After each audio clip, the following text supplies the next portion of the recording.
दीदी मुझे कोई काम बताओ ना, मैं आपकी हेल्प करा देती हूँ। तुम्हारी नई नई शादी हुई है और लोग क्या कहेंगे, नई बहू को आते किचन में लगा दिया।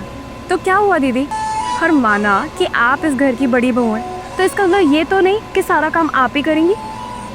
बताइए, मैं कुछ काम कराती हूँ।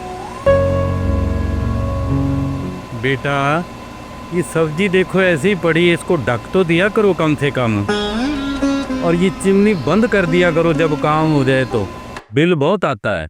पापा जी आप चिंता मत करो, मैं आगे से ध्यान रखूंगी। ठीक है बेटा।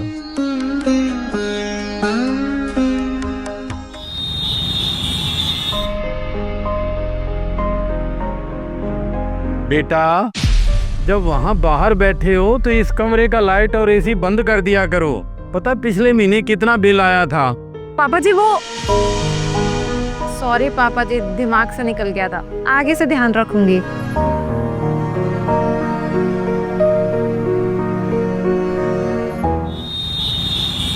दीदी ये रात की बची हुई रोटियां फेंक दूं? हाँ वो पर बेटे रोटियां बढ़ाया ही उतनी करो ना जितनी खाई जा सके, इतनी फालतू क्यों बढ़ाते हो कि फेंकनी पड़ती हैं?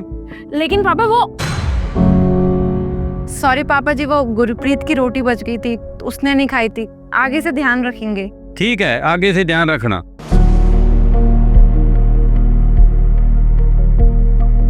क्या हुआ हर्षिता, तुम अचानक से बाहर से अंदर क्यों आ गई गुस्से में?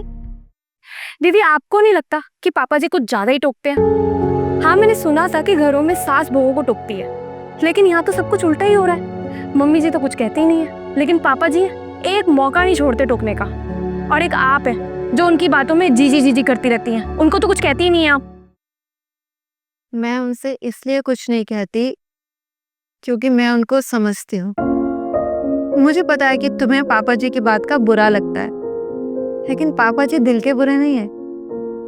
तुम्हें पता है, खास तुम्हारी जगह ना मैं खुद को देख रही।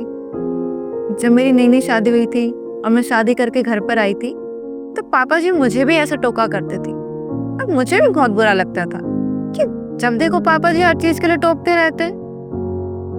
तब मुझे मम्मी ने बताया कि जब वो शादी करके घर में आई थी ना, तब उनके पास ना सिर्फ एक कमरे का घर था, और आज जो हम इतनी आसानी से एसी में बैठे हैं, सारी फैसिलिटीज है हमारे पास, वो सिर्फ पापा जी की कड़ी मेहनत का नतीजा है।